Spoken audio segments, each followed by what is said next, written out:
আমার চ্যানেলে তোমাদের সকলকে স্বাগত।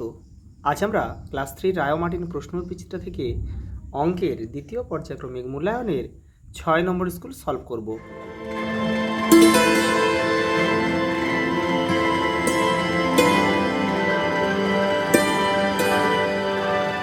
দেখো, তোমরা যারা আগের সেটগুলো দেখোনি তারা চ্যানেলের প্লেলিস্টে যাবে, ওখানে কিন্তু পেয়ে যাবে। ওখানে বাংলা, পরিবেশ, ইংরেজি সবই রয়েছে। দেখো, প্রথম প্রশ্ন কি বলে, দেখো 35 থেকে 45 পর্যন্ত কটি বিজোড় সংখ্যা রয়েছে। দেখো 35 থেকে দেখো 35, 37, 39, 41, 43 আর 45। তাহলে কটা হলো? দেখো 1 2 3 4 5 6, 6টি। দেখো ভাজ্য সমান সমান কি? ভাজ্য সমান সমান ভাজক গুণ ভাগফল, ভাজক গুণ ভাগফল আর সঙ্গে ভাগশেষটা যোগ করতে হবে। 6টা 6-এর যোগফল, 6টা 6-এর যোগফল আমরা কি করতে পারি শর্টে? এটা দেখো, 6কে 6 দিয়ে গুণ করে দাও, 6 6 36। পরটা দেখো, 11 থেকে 3 বিয়োগ করা যায় কতবার? দেখো এই 11, অর্থাৎ 11-এর মধ্যে 3 কতবার আছে? 3 3 9, 3 4 12, তাহলে 4টা বেশি হয়ে যাচ্ছে, তাহলে 3 হবে, 3বার। 3বার হলে তাহলে কিন্তু 9 হয়, আর তাহলে 2 বাকি থাকে। দেখো বিজোড় সংখ্যা আর বিজোড় সংখ্যা যোগ করলে কি পাই? কিন্তু আমরা জোড় সংখ্যা পাই।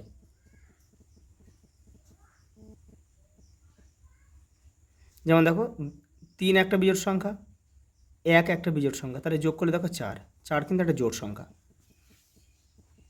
দেখো জোড় সংখ্যার সঙ্গে 1 যোগ করলে আমরা কি পাই? বিজোড় সংখ্যা পাই, বিজোড় সংখ্যা পাই। দেখো জোড় সংখ্যা, মনে করো জোড় সংখ্যা আমরা করলাম 6, 1 যোগ করলাম, দেখো 7 হয়ে গেল। 7 একটা কী সংখ্যা? বিজোড় সংখ্যা। দেখো পরেরটা সঠিক উত্তরটি বেছে নিয়ে লিখতে হবে। দেখো একটা ছবি দিয়েছে, বলছে এই ছবিতে কতগুলি ত্রিভুজ আছে। দেখো প্রথমে ভালো করে লক্ষ্য করো, এটা এই পাশে একটা ত্রিভুজ রয়েছে, এই পাশে একটা ত্রিভুজ রয়েছে, তাহলে দুটো, এর পুরো একটা ত্রিভুজ রয়েছে, তাহলে 3টে, আর এখানে একটা রয়েছে দেখো 3টে, আর এই একটা রয়েছে 4টে, এটা 5টা, আর এখান থেকে এই একটা রয়েছে 6টা, তাহলে হবে 6টা। এখানে কিন্তু এই দুটো ত্রিভুজ নয় কিন্তু, কারণ ত্রিভুজের কিন্তু আমাদের কটা বাহু দরকার? 3টে বাহু দরকার। এখানে দেখো 1 2 3 4টে করে বাহু রয়েছে, তাহলে এই দুটো কিন্তু ত্রিভুজ নয়। পরের প্রশ্ন দেখো, জোড় সংখ্যাকে 2 দিয়ে ভাগ করলে ভাগশেষ কত হবে? ভাগশেষ সবসময় কিন্তু 0 হবে, কারণ জোড় সংখ্যাকে 2 দিয়ে ভাগ করলে কিন্তু মিলে যাবে। দেখো 18টি জুতো সমান কত জোড়া? দেখো 18টি জুতো মানে 9 জোড়া। দেখো 1 জোড়া মানে 2টো, আর 9 জোড়া মানে 18টি। দেখো 30 টাকা 50 পয়সা সমান কত টাকা কত পয়সা? 3 টাকা। 3 টাকা হচ্ছে তোমার, 1 টাকা মানে 100 পয়সা, আর 3 টাকা মানে 300 পয়সা, আর এদিকে 50 পয়সা রয়েছে, মানে 350 পয়সা। জোড় সংখ্যাগুলি সর্বদা কত দ্বারা বিভাজ্য? সর্বদা 2 দ্বারা, কিন্তু জোড় সংখ্যাগুলো যত জোড় সংখ্যা আছে তারা কিন্তু সবসময় 2 দিয়ে কিন্তু বিভাজ্য হবেই। পরেরটা দেখো, দেখো 26-এর সঙ্গে 0 গুণ করলে কি হয়? কোনো সংখ্যার সঙ্গে 0 গুণ করলে কিন্তু 0ই উত্তর হয়। দেখো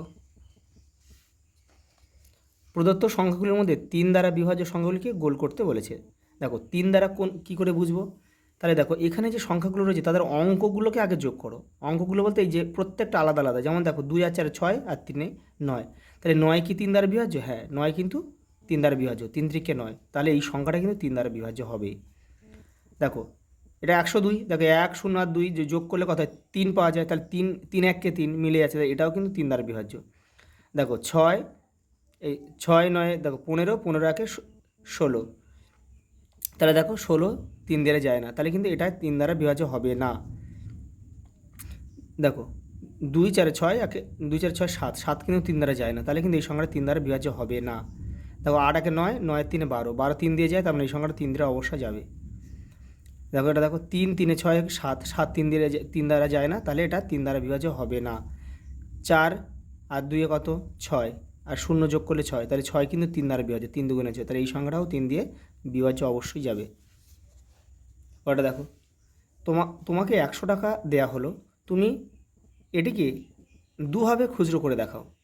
তাহলে আমরা কি করতে হয়, দুভাবে খুচরো করা যায়, ওই তো অনেকভাবে খুচরো করা যায়। আমরা দেখো দুটো 50 টাকা আমরা করতে পারি, দুটো 50 50 করলে 100 পাওয়া যায়।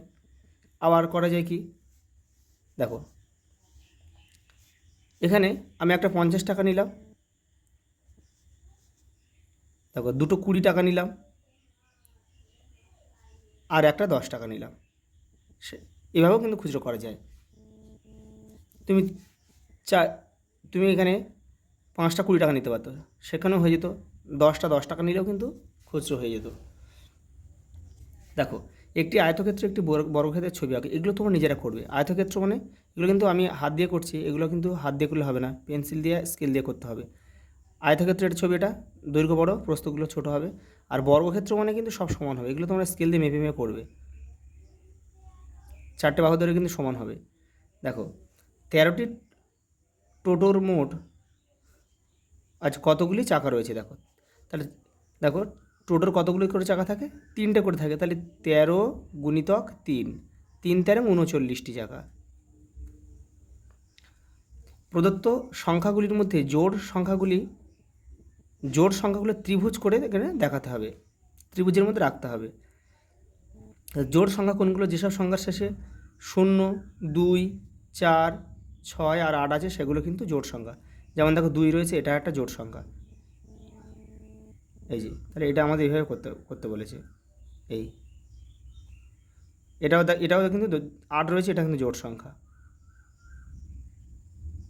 আবার দেখো এটা 2 আছে, হবে না, এই 0 আছে, 0 আছে মানে জোড় সংখ্যা, এগুলো ত্রিভুজ করতে বলেছে। এটা দেখো এটা 9 আছে, জোড় সংখ্যা নয়। এটা দেখো 6 আছে, জোড় সংখ্যা। 3 আছে, জোড় সংখ্যা নয়, 3 আছে, জোড় সংখ্যা হবে না। দেখো পরের অঙ্ক, একটি ভাগ অঙ্কের ভাজক 9, ভাগফল 12, ভাগশেষ 3 হলে ভাজ্য কত? সম্পর্ক তৈরি করো ও সমাধান করো। দেখো সম্পর্ক তৈরি বলতে ভাজ্য মানে আমরা লিখতে পারি, এখানে আমি করে দিচ্ছি এটা। দেখো ভাজ্য মানে কি, ভাজক গুণিতক ভাগফল যোগ ভাগশেষ, এটা যে সম্পর্ক। এবার দেখো তাহলে এটা অঙ্ক সমাধান করতে বলেছে, তাহলে এটা আমরা এভাবে করি।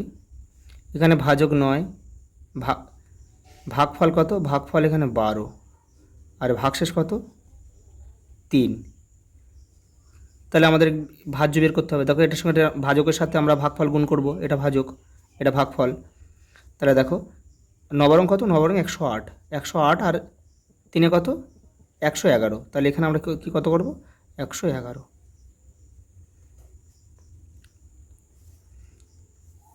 তাহলে উত্তর কিন্তু আমাদের এটা ভাজ্য বের করতে বলেছে। তুমি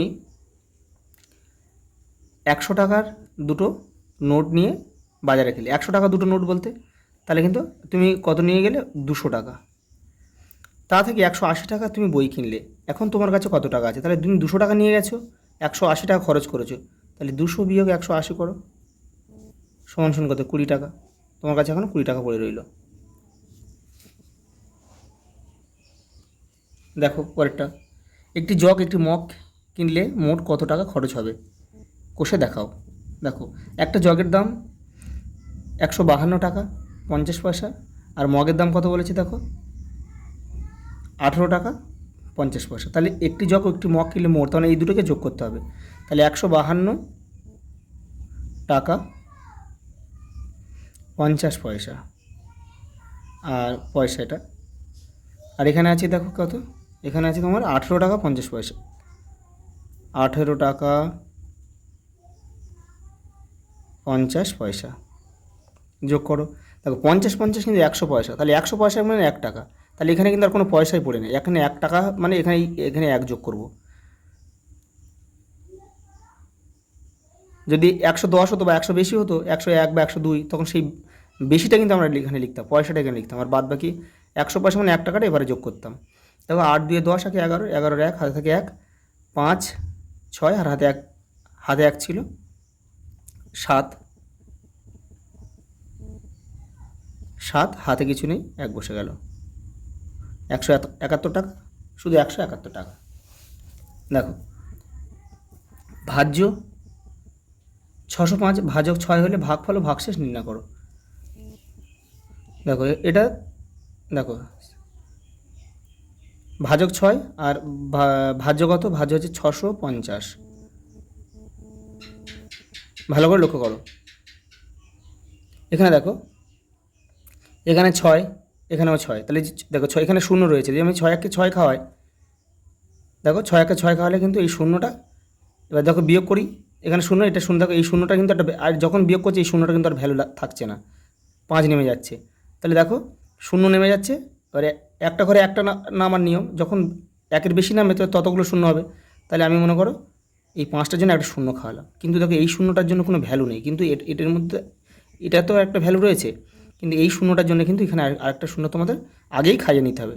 আর এই 5টা নামিয়েছো, তার জন্য কিন্তু আরেকটা শূন্য আমাদের খাওয়াতে হবে। তাহলে 100, দেখো এই 100-র সাথে 6 গুণ করলেই হয় 600, এখানে 605 রয়েছে।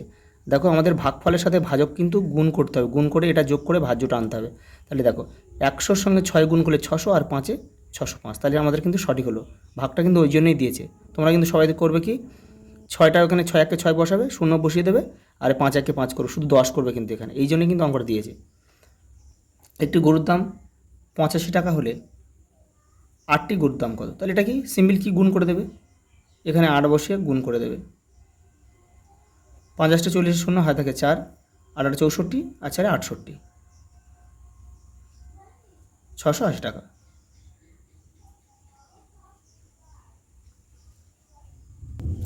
পরেটা দেখো, 812টি মাছ 8টি বাক্সে সমান ভাগে ভাগ করে রাখলে প্রত্যেকটি বাক্সে কতগুলি করে মাছ থাকবে ও শেষে কতগুলি মাছ অবশিষ্ট পড়ে থাকবে। দেখো তাহলে এটা ভাগ করতে হবে, আর এখানে বলেছে দেখো কতগুলি মাছ পড়ে থাকবে, তাহলে কিন্তু এটা কিন্তু অবশিষ্ট থাকবে, ভাগটা কিন্তু মিলবে না। দেখো এখানে আমি করে দিচ্ছি, উপরটাই করে দিচ্ছি, দেখো 8, আর এখানে কত আছে 812, ভালো করে লক্ষ্য করো। তাহলে 8 একে 8, দেখো হিসাব মতো একটা নামার কথা, কিন্তু একটা ছোটো, দেখো আমাদের ভাজকের থেকে ছোটো, তাহলে কিন্তু আরেকটা খাওয়াতে হবে, আরেকটা খাওয়ালে গেলেই কিন্তু এখানে একটা শূন্য খাওয়াতে হবে। তাহলে হয়ে গেল 12, তাহলে 8 একে ফের 1 যাচ্ছে, দেখো 8 একে 8, তাহলে বিয়োগ করো 4, তাহলে এখনও কিন্তু 4টি মাছ কিন্তু অবশিষ্ট থাকবে, এটা অবশিষ্ট, আর এটা কিন্তু প্রত্যেকটা বাক্সে 101টি করে মাছ থাকবে। পরেটা দেখো, তুমি ও তোমার বন্ধু রিমি একসঙ্গে বার্ষিক পরীক্ষা দিয়েছো। দেখো রিমি পেয়েছে মোট 776 নম্বর, তুমি তার থেকে 8 নম্বর বেশি পেয়েছো, তাহলে তোমার মোট নম্বর কত? তাহলে আমি এখানে শুধু জাস্ট 8-এর তোমরা যোগ করে দেবে এর সাথে। তাহলে 8 6 14 4, হাতে থাকে 1, এখানে 1 রয়েছে, 1 একে 2, তাহলে 7 আর 2 9, আর এই 7টা কিন্তু বসে যাবে, 794 নম্বর তুমি পেয়েছো। আজ এই পর্যন্ত, দেখা হবে পরের ভিডিওতে।